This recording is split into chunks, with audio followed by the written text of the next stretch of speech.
What Was That Like contains adult language and content and is not intended for all audiences. Listener discretion is advised.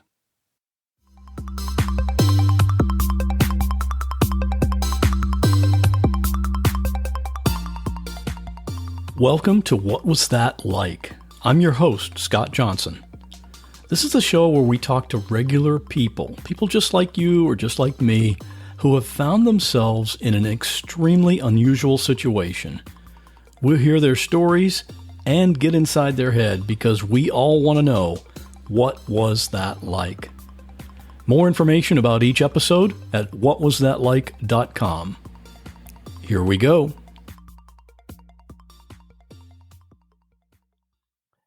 I've been friends with Sue for several years, so I know what she's like. And after you hear this conversation I had with Sue recently, you'll have a pretty good idea too. I hope you're ready. October 24, 2015. Sue was with her daughter Jessica, who was just 14 years old at the time, and her friend Elise. Elise and Sue were skydiving buddies, and they were doing what they often did on a beautiful Saturday morning. They were going to go jump out of a plane. Now, since she was 14, Jessica wasn't yet old enough to jump, but she just liked being with her mom and hanging out at the drop zone. The weather was beautiful, and everything was going fine until Sue got to about 5,000 feet. She tried to make a quick turn just before landing, and things went terribly wrong.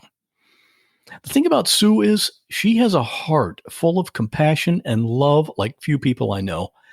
And even though she was on the ground, unable to move, with broken bones and in just excruciating pain, her primary concern was for her daughter.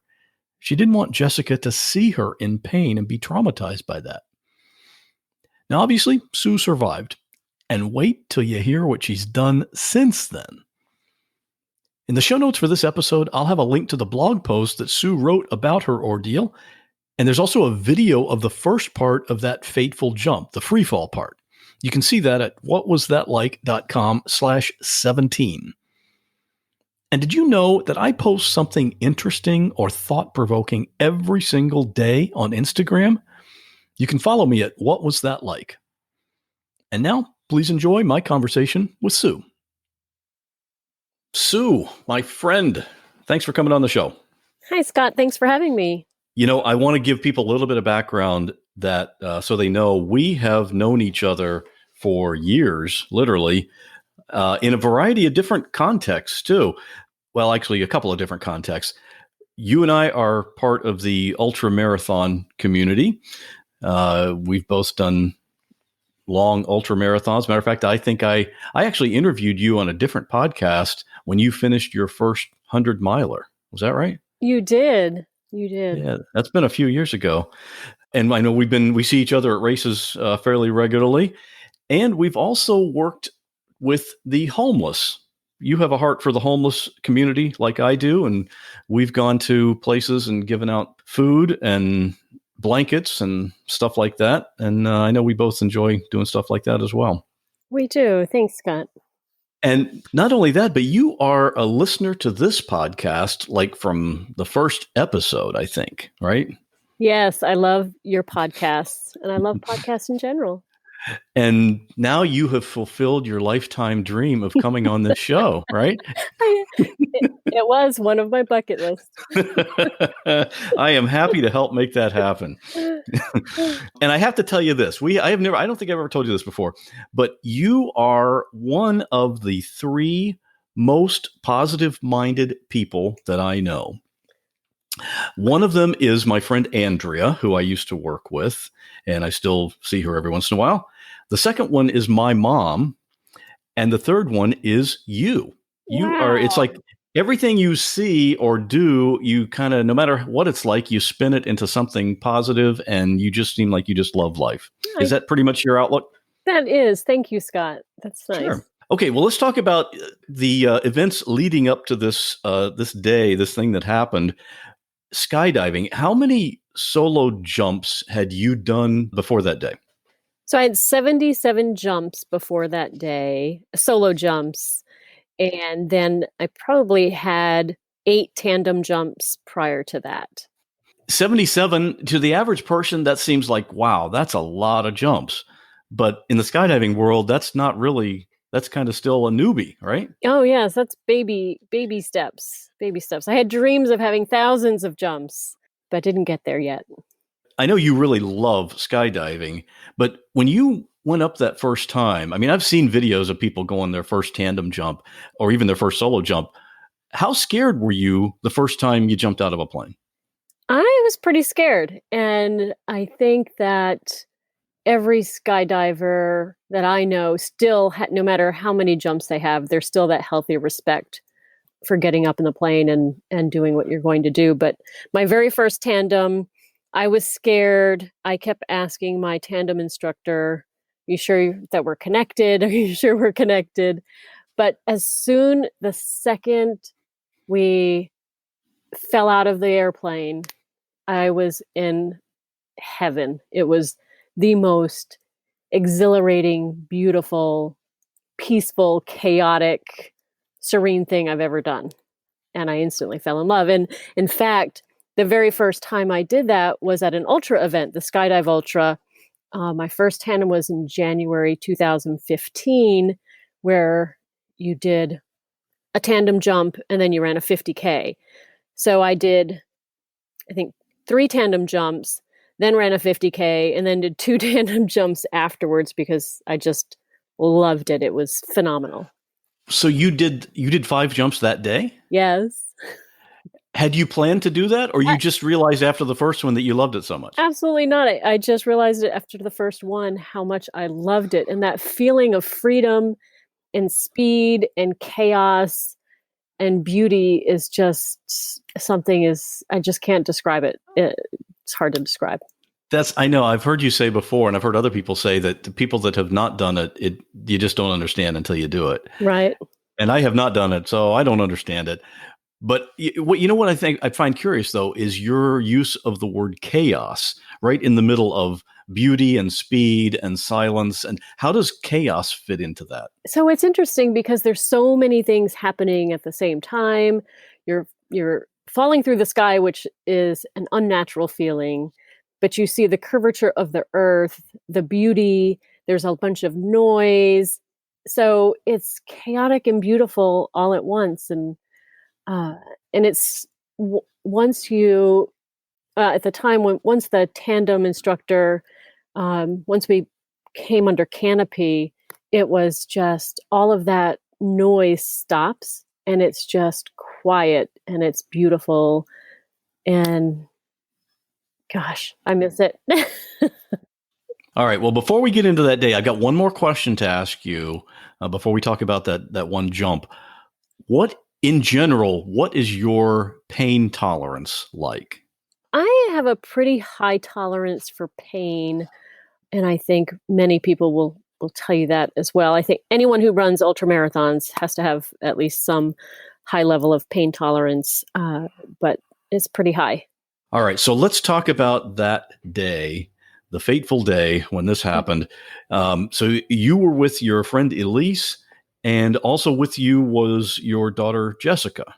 Yes. So my daughter Jessica was 14 at the time. So she absolutely loved coming with me to the drop zone, and she would love watching the whole process and really liked the vibe. So she came along that day, and my friend Elise is who I did my very first tandem jump with. Elise and I became licensed skydivers together, took the class together, and did many of our jumps together. So we went to the drop zone. It was only our second time at this particular drop zone, so we didn't have that many jumps there. I think we had 3 or 4 from the prior weeks. And this is a drop zone that you didn't normally go to. What made you decide to go there that day? I can't specifically remember. I think the drop zone, our home drop zone, which was in is in Zephyr Hills, Florida. There was something wrong with the plane or something that day. I don't recall, but we decided we wanted to jump. Let's go to the other drop zone that's like a half hour, 45 minutes away. And that's in Plant City, Florida. Right. In Plant City. And were there any weather problems that day? No, it was it was an October morning, absolutely beautiful fall morning in Florida, a little humid. The sun was just coming up. Dew was, on the grass. And anytime you go to a drop zone, there's just this level of excitement, electricity in the air, which I absolutely love. So it was just a beautiful, gorgeous morning. I just got a brand new custom Tony suit, a skydiving suit. So I was pretty excited to wear that. And we were ready to have a great day of jumps. We planned to get 5 or 6 jumps in. It's definitely a smaller drop zone than Z Hills, but great place to jump. And for the average person, someone that has not skydived before, we don't really know what the process is as far as getting your suit on and gear checks and double checks and all that. Can you take us through that as it happened that day, and then as how everything played out? yeah, so the morning, the jump started out like any other jump. As soon as we got to the drop zone, we turned on our automatic activation devices, our AADs, my altimeter, checked my rig from top to bottom, did one more double check before putting on my Tony suit. And then Elise and I both checked each other's gear. And we always have someone else, because we're new jumpers, someone else at the drop zone would check our gear as well and do a pin check for us. So we get on the plane, and there were a total of 9 people on the plane. There were 3 tandems, Elise and I, and another jumper by the name of Lee, who asked if he could videotape our jump. And, he was practicing his video skills, and we said, absolutely, come on, let's do this. So we get on the plane, and there's this level of excitement on a skydiving plane that you just can't describe. It's actually palpable, in my opinion, the level of excitement. But there's also a certain fear and respect that, what we're about to do is something very serious.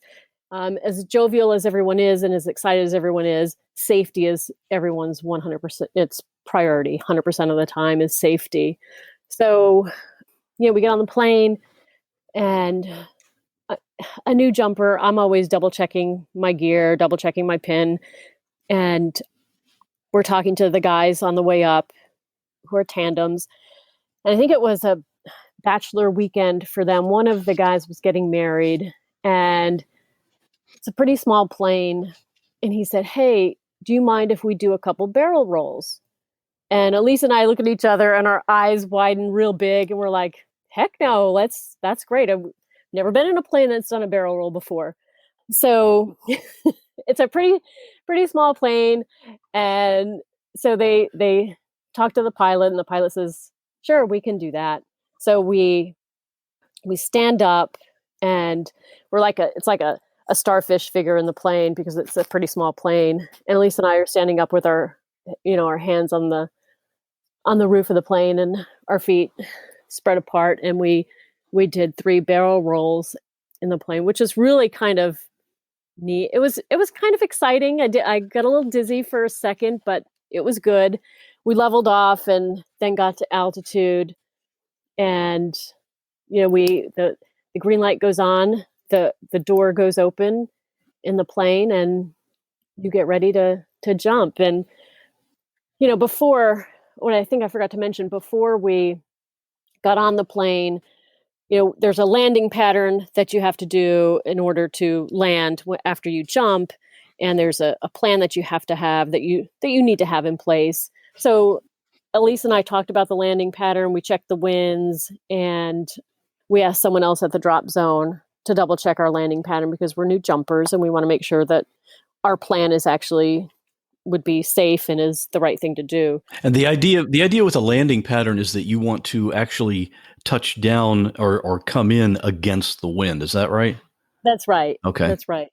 So, and when we're getting to altitude, we also, Elise and I always made the habit of talking about our landing pattern again, just to make sure that we're both on the same page and we both know what we're doing. And so the door goes open, and I love the sound of the swishing of the door opening, because then the wind gets in the plane and we get our helmets on, push the eyesight down, and we Lee is jumping. He's out on the plane. He's videotaping. So he's already left the plane, but he's hanging out on the side, waiting for Elise and I. And Elise and I jump. And it's funny because you don't really jump out of a plane. You kind of just fall out of it. And it's the most wonderful feeling in the world. It's just fabulous. I don't know how to describe it, but it's exhilarating. It's beautiful. So Elise and I jump, and it's a gorgeous morning. The sun had come up. It wasn't too hot yet. And at this particular drop zone, there are pine trees that are very, very tall. And the drop zone that I'm used to jumping at doesn't have pine trees, but I know that any obstacle like a pine tree or a building or anything, there's going to be turbulence associated with it. So I'm just worried initially about the pine trees, but it hasn't overcome any of my thoughts at all. But so we jump, and we're having a great time. And I feel like the wind has shifted a little bit. It just felt different. And I see Elise, she's farther away from me than what she usually is. And I'm thinking to myself, well, that's kind of weird. Why is she way over there? I'm over here, and I'm not under canopy yet. And I'm just under canopy at about 5,000 feet, which is usually, I won't pull any lower than that. And I see that she's far away. So I'm like, oh goodness. And I'm looking down, I'm looking around at the ground to see where I'm supposed to land. And the trees, I'm worried about hitting the trees. And I remember something in class that we took. If you look at something and you focus on something, you're going to end up going that way. So like, I'm not going to look at the trees, but I'm still worried about it. I'm worried that if I come down too close to the trees, I'll hit the tree. But it's funny. That's what I was worried about. So I decided not come down lower. So I changed my landing pattern, which was definitely the wrong thing to do. And I thought I would come up a little higher above the trees so I wouldn't hit them. So when I came up higher above the trees, obviously my landing pattern is going to elongate than what it would have initially. So it's still a beautiful skydive. I'm not overly concerned. I'm not overly worried. I'm under canopy. It's quiet. And as soon as I come over the trees and I realize, and this all happens pretty quickly, and I realize, oh my goodness, I really don't have that much of a runway left. And I'm still coming down pretty fast. And I know that I still have to hang a turn to land properly.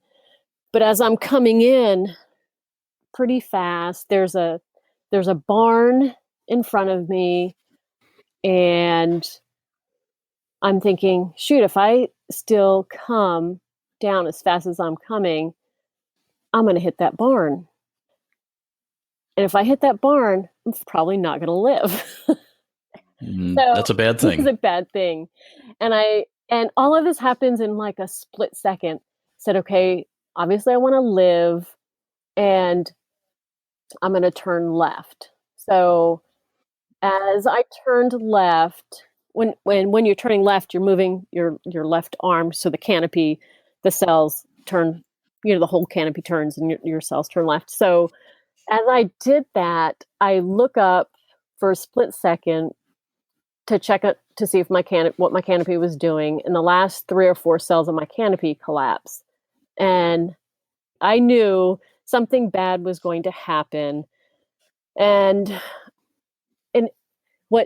what happens now is really slow. Like it happened really fast, but in my mind, I can remember every single detail, and it's really bizarre. The absolute first thought and pervading thought of everything else that happened was of my daughter. And like her face just was there, just in my head. And all I could think of was, Jessica, she's here. And I just couldn't stop thinking about her. So as I'm falling to the ground, her face, and I can see her playing on the beach as a baby. It was just really bizarre. As I'm falling. Wow. So this is like one of those things where you're maybe about to die and your life flashes before your eyes. But in your case, it was your daughter flashing before your eyes. It wasn't. It's the only thing, the absolute only thought that I had was of her, and like pictures. It was weird. It was just bizarre. So as I'm falling and this is happening fast, as I'm falling to the ground, I can see all of a sudden I have this hyper focus, this myopic view of what I'm going to hit. I could see the individual blades of grass. I could see the dirt, the little specks of dirt on the grass that I was going to hit. And that all happens in a second. So I hit the ground, and I think I blacked out for a second. And I remember hitting the ground, and I remember hearing a thud, like feeling my body hit the ground. And then I blacked out for a few seconds. And when I opened my eyes, I was like, oh my goodness, I am alive. Thank the Lord I'm alive. And I couldn't have been happier. I absolutely could not have been happier. And it didn't matter at that point in time if whatever was broken, whatever hurt, whatever needed to be fixed, it didn't matter what it was, because I was alive and I would be able to see my daughter again. So I hit the ground, and I think Lee had already landed. And I don't know, someone called 911, and Elise was landing. And all I could think of is, my daughter is here. She's 14. I'm not sure yet that she knows that was me who had a bad landing. And I don't want her to see me or hear me. I don't want her to hear me in pain, because when I hit, and once I got my wits about me, all I could do was moan. There was no screaming out in pain. It was just moaning, because that's all I could do. I couldn't move my left side. I could wiggle my toes, which I was very happy. I thought, okay, if I can wiggle my toes, that means I'm probably not paralyzed. But I couldn't move the left side of my body without being in excruciating pain. And I had my full-faced skydiving helmet still on. And Lee came running over, and I said, please. All of a sudden I got a little panic, like, take this helmet off, because I couldn't see, and there was dirt all in it. So he took that off. And were you face down or face up? I was face down. So I landed. When you take skydiving lessons, they teach you how to land a parachute landing fall. I think it's a PLF. And you land, if you ever have to land and you're not on your feet, you land on your side. So I landed on my side, thankfully. And after Lee took my helmet off, I don't know how many seconds it was, but my daughter, I described to Lee, I said, Lee, my daughter's 14. She has long blonde hair. She's wearing jeans or shorts and a t-shirt or whatever. If you see a young lady come over who looks like that, tell me and I will stop moaning, because I don't want her to hear me in pain. I want her to know that I'm okay. So he'd say, okay, she's like 50 feet, 20 feet. And she'd come over and I said, honey, mom's fine. Can you go to the car and get my driver's license? So she would go to the car, and as soon as she was out of earshot, I would moan again, because the pain was just excruciating. And she would come back and I'd say, thanks, honey. Now can you go get my sunglasses?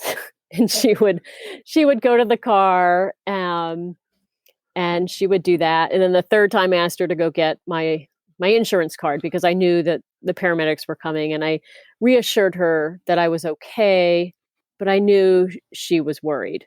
And I knew my friend Elise was worried, and Elise was there. And I asked Elise, call Bill, tell him I've had an accident, but I'm alive. And Bill's my husband. And just tell him I'll be okay. And Jessica has the number, so you guys can just call Bill. So they did all that. And I asked Lee, I had my brand new rig on. And I said, Lee, I don't want them cutting off my rig. Let's see how, if you could get the chest straps and leg straps off, if we can just lift the rig off so they don't cut it. So Lee helped. I couldn't move, so he undid the chest strap and undid the straps around my legs and lifted the rig. So the paramedics didn't cut that. So it seemed like it took them forever to get there. It probably didn't, but I was in a lot of pain. Where was the pain you were feeling at that time?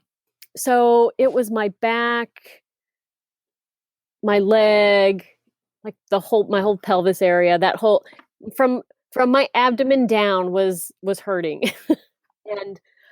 but the most pain was really in my back and my pelvis. And so it seemed like it took the paramedics a long time to get there. It didn't. I'm sure it didn't. And it was the Hillsborough County paramedics who were just absolutely wonderful. So they came, and I can hear them trying to figure out how are they going to roll me over to get me on the board. And I know that when they do that, it's going to be excruciatingly painful. And I try to negotiate with them and say, wait, can't you just leave me on my stomach and and do it that way? And they're like, no, we really need to turn you over. So. And you knew that, even though you were telling them I knew that. I knew it.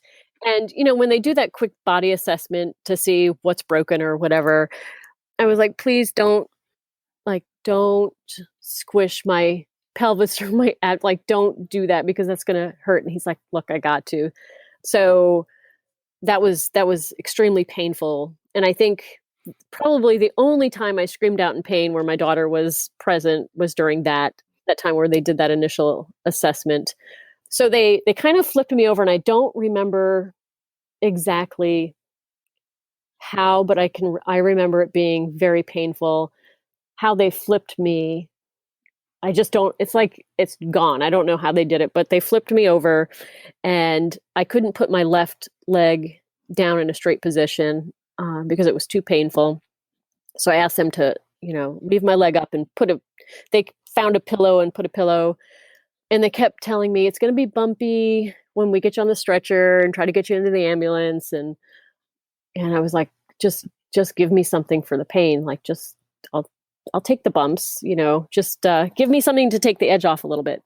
So I'm kind of surprised that, when some people, when they get into be so much pain, they just pass out from the pain.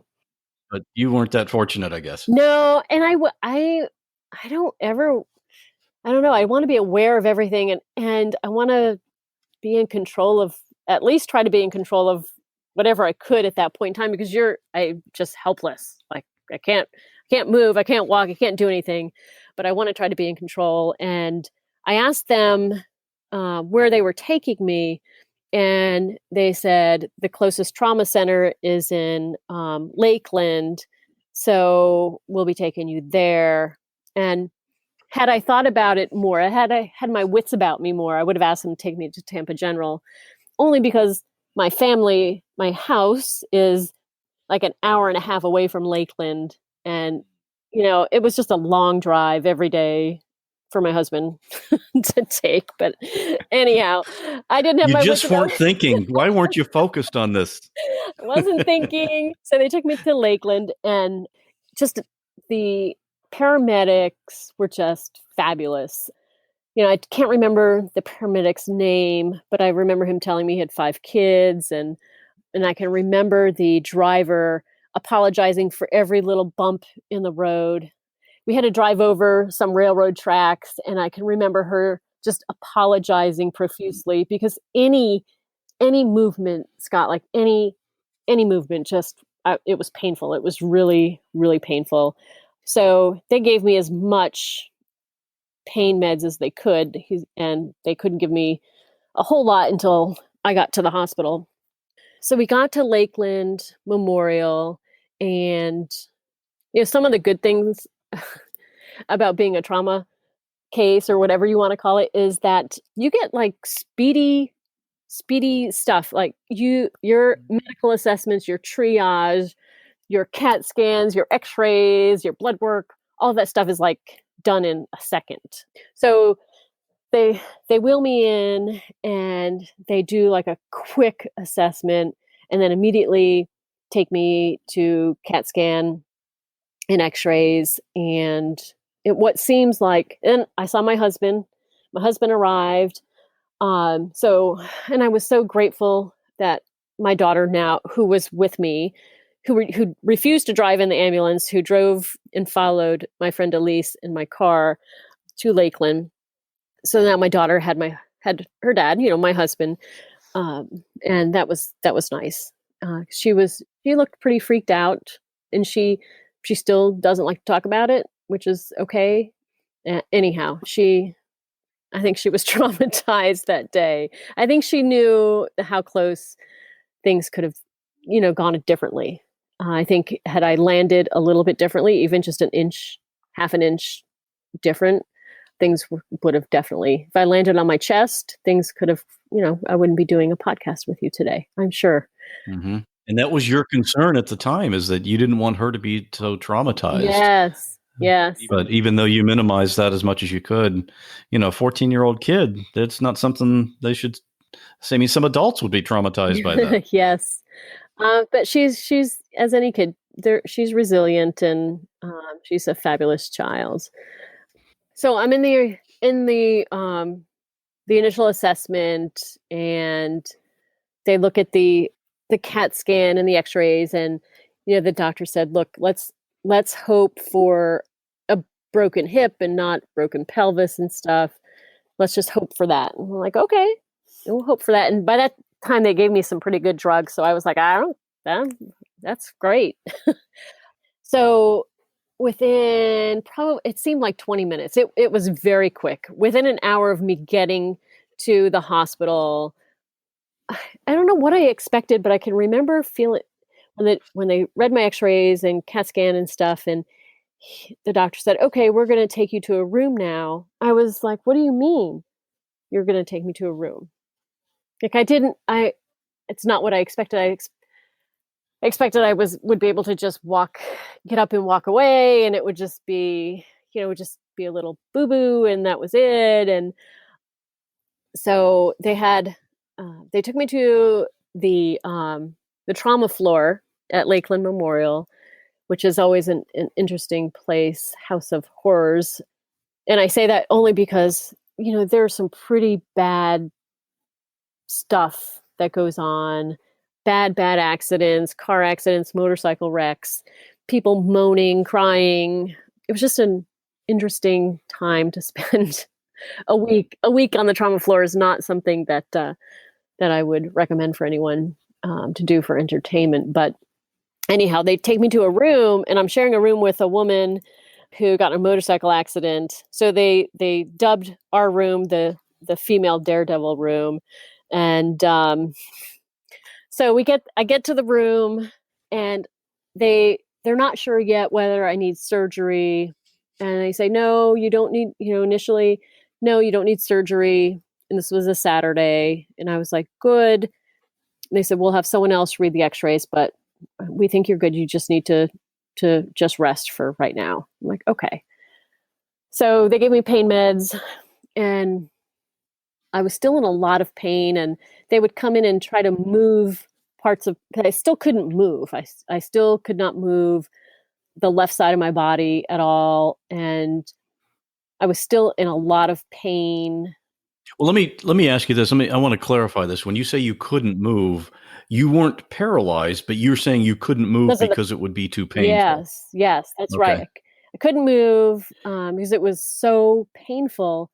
And I don't know how I made it through that first night, because they would come in and they would try, the nursing staff or whoever, I don't know what their titles were, they would try to move me, and I couldn't get out of bed. So I had a bedpan, and they would try to like move up my pelvis to put the bedpan under. I'm like, no, you guys don't understand, but this is really like, I would scream in pain and I would be sweating, and it was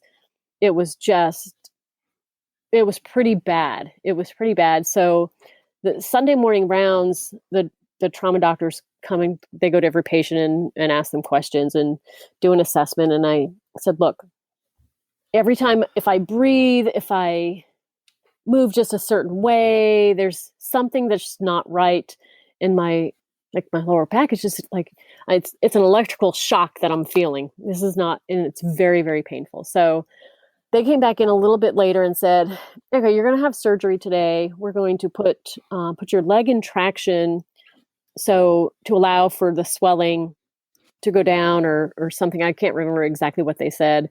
So that was Sunday.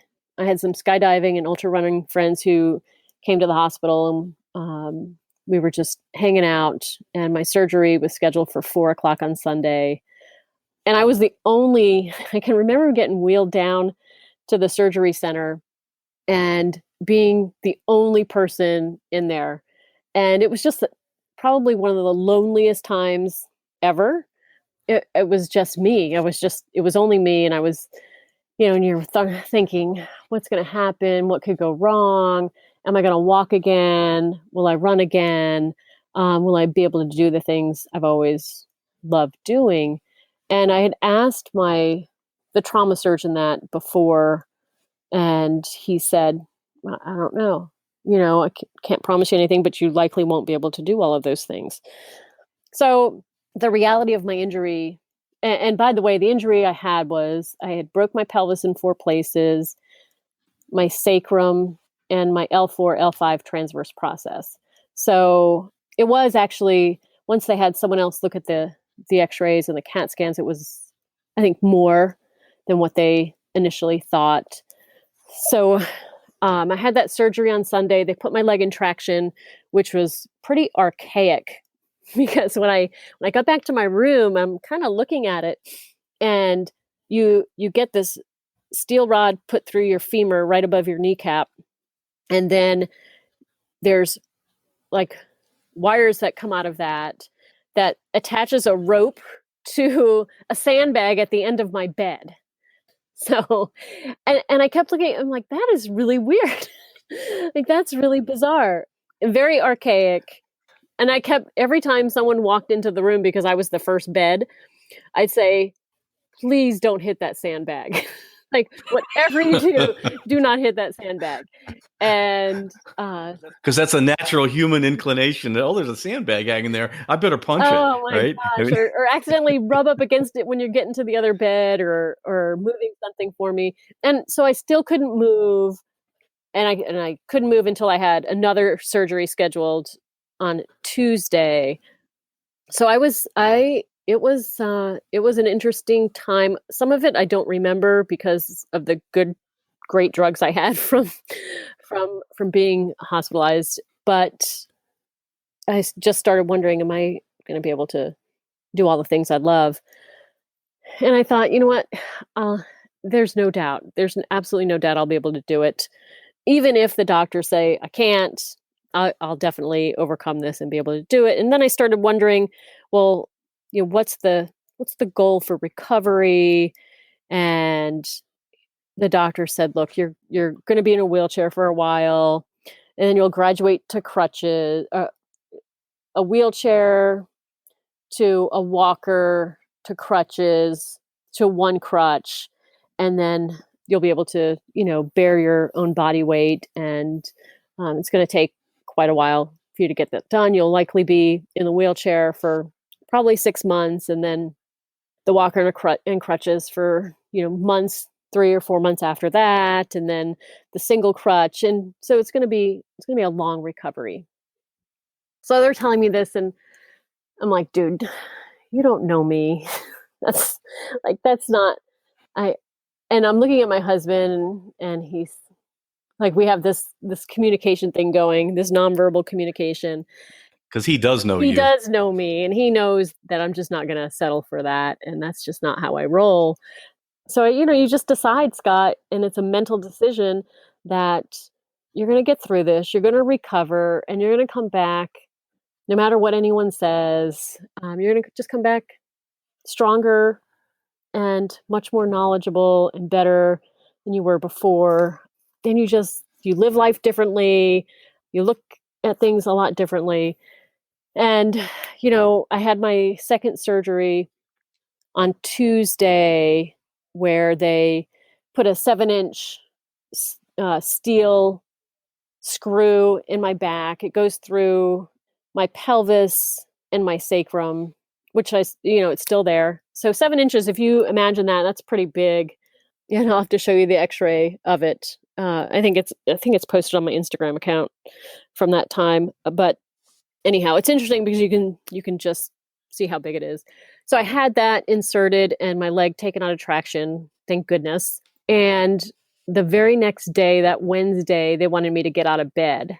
And now my husband, we live an hour and a half from Lakeland Memorial Hospital. So he would drop our daughter off at school, run an hour and a half to see me at the hospital, stay for like 2 hours, drive back, pick Jessica up from school, make her dinner, and then come back to the hospital. So it was pretty stressful for him. But on Wednesday, they said, we want you to get out of bed and try to move from the bed to the chair. And it probably took me, it seems like 45 minutes to just sit my body up and move from sitting up and moving my feet over to the side of the bed.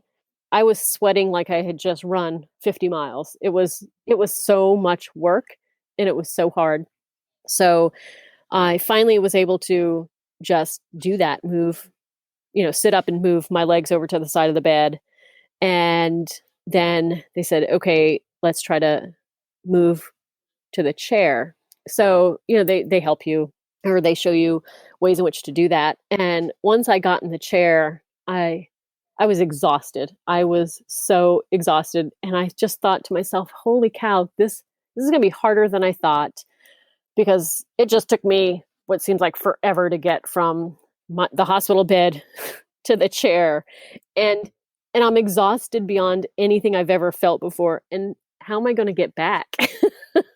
Okay, I have to get back into that hospital bed. But anyhow, it's just a funny, I don't know, the little tiny things that you take for granted, brushing your teeth with running water, taking showers, all of those things that you don't get to do when you're, bound in a hospital bed. Well, it seems like from what I can see on, what you wrote about this and just talking with you, your general attitude throughout the recovery was determined and optimistic. Yes.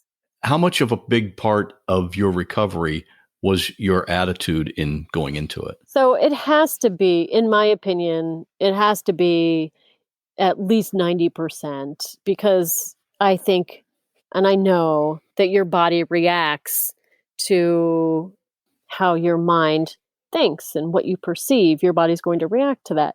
So if I thought, my goodness, I'm never going to be able to run again, I'm never going to be able to bike again, I'm never going to be able to climb, do these other things that I love to do, then I'm not going to be able to do that. But if I say, you know what, I'm going to run these, I'm going to be able to do this, I'm going to be able to run, bike, climb mountains, I'm going to be able to do all of these things, then I'm going to do it. And you just have to have that mindset. Otherwise, you're defeating yourself already. You've set yourself up for failure before you've even started, and that just doesn't make any sense. And it's just a lot of negative energy that goes nowhere. Now that the jump and this whole thing was 3 years ago. Are you fully recovered now? So I was supposed to be in the wheelchair for the 6 months and then months of other recovery. And the accident happened in October 2015. And less than, a year after, in November 2016, I ran a 100-mile race and finished. And then... That was at Fort Clinch? Nope, that one was at Save the Daylight. So Save the Daylight, Okay. that was November 4th, 2016. Just a month and like 2 weeks after a year and 2 weeks after my accident. I said, you know what, you're not going to be able to do this. And I did. And then just to make sure that I wasn't dreaming, a month and a half later, I ran another 100-mile race at Skydive Ultra and finished that as well. So I just wanted to make sure I could do it. I think you kind of proved that point. And, not to overemphasize this point too much, but also since the accident, you did a little bit of mountain climbing, right? I did. It was trekking really. And I did a trek to Everest Base Camp. And we're talking about Mount Everest. Yeah. Right? I mean, you just brushed it off. Oh yeah, I went to Everest Base Camp, but I mean, that's just getting to base camp. What's the altitude on that? Base camp is 17,600 feet, but you have to go up a little to come down to base camp. So it was, I think, 18.6 down to 17.6. And I did that for an organization called Radiating Hope, which helps build oncology or radiation centers in third world countries. So it was more for them, but also I got some satisfaction out of that as well, just to continue to push forward and reach goals. So there are multiple topics here that I could interview you about, but actually you went to Everest. That trek was with our mutual friend, Karen, and I'm hoping to actually have her on the podcast to talk about that. Yes, she had a much more interesting trip than I did. It was very interesting. Yes, I saw as you guys posted it on Facebook. It was quite an adventure. So hopefully we'll get her on here at some point and talk about that.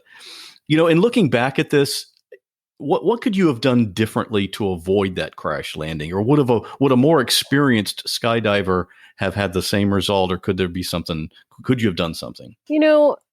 Accidents happen, but I think it's my own inexperience of jumping. I think a more experienced skydiver would have realized that they didn't have to change their landing pattern, that the trees that I was trying to avoid really weren't going to be a danger to me. And that when I realized I was going to either hit the barn and kill myself or stay alive, when I made that decision, I really made a sharp left turn to avoid the barn. And that's obviously what collapsed the side of my that left side of my parachute and just pushed me to the ground. So it's just my inexperience. Have you ever gone back to that spot where you landed? No, I haven't. But I've gone back to the drop zone, my home drop zone, which is Zephyr Hills, and just to get back out there. And I haven't jumped yet. And I made a promise to my family that I would wait until our daughter graduated from high school before I jumped again. Now she's graduating this year, but I as much as I love it, I'm not sure I want to do that. I'm just not sure I want to do it again. You got to have your brain go through that whole thought process, right? Yes. Yeah. I don't know. It's just a part of my life that I don't know. I sold my equipment and just not ready yet. I don't know if I ever will be, but I'd rather climb mountains and try to do other things. You mentioned that Lee, who was in the plane, he went out first and he videotaped the first part of your free fall part of that jump. I'm going to have that video on the website for this episode, so people can watch that if they want to. And also, I'm going to have a link to the blog post that you did about, outlining everything that happened that day as well. So if people are interested in reading that, they can do that. That'll all be at the website, whatwasthatlike.com. Excellent. Sue, I'm glad you made it. I'm glad you are here to tell the story. And I wish you the best in your continuing adventures. Thanks, Scott. And I'll see you out there helping the homeless soon. Thanks for listening to this episode. My goal for each show is to introduce you to people and stories that you just won't find on other podcasts. If you want to help support the show, you just need to subscribe, and that way you'll never miss an episode. You can click on any of the subscribe buttons on the website, which is whatwasthatlike.com. You'll see all the links right there at the top where you can subscribe directly to this show on Apple Podcasts, Google Podcasts, Google Play Music, Spotify, Stitcher Radio, or on whatever app you use to catch your podcasts. And you'll see there are also links to Twitter and Instagram, so you can follow us there, and I hope you do. And if you really want to connect with me and get in on the discussion with other listeners to this show, you can join our private Facebook group. You can find that at whatwasthatlike.com/Facebook. And of course, you can always email me directly at scott@whatwasthatlike.com, or just go to the website and click on Contact. I'd love to hear what you think of this episode or a previous episode. Thanks again for listening, and I'll see you on the next show where we'll once again ask the question, what was that like?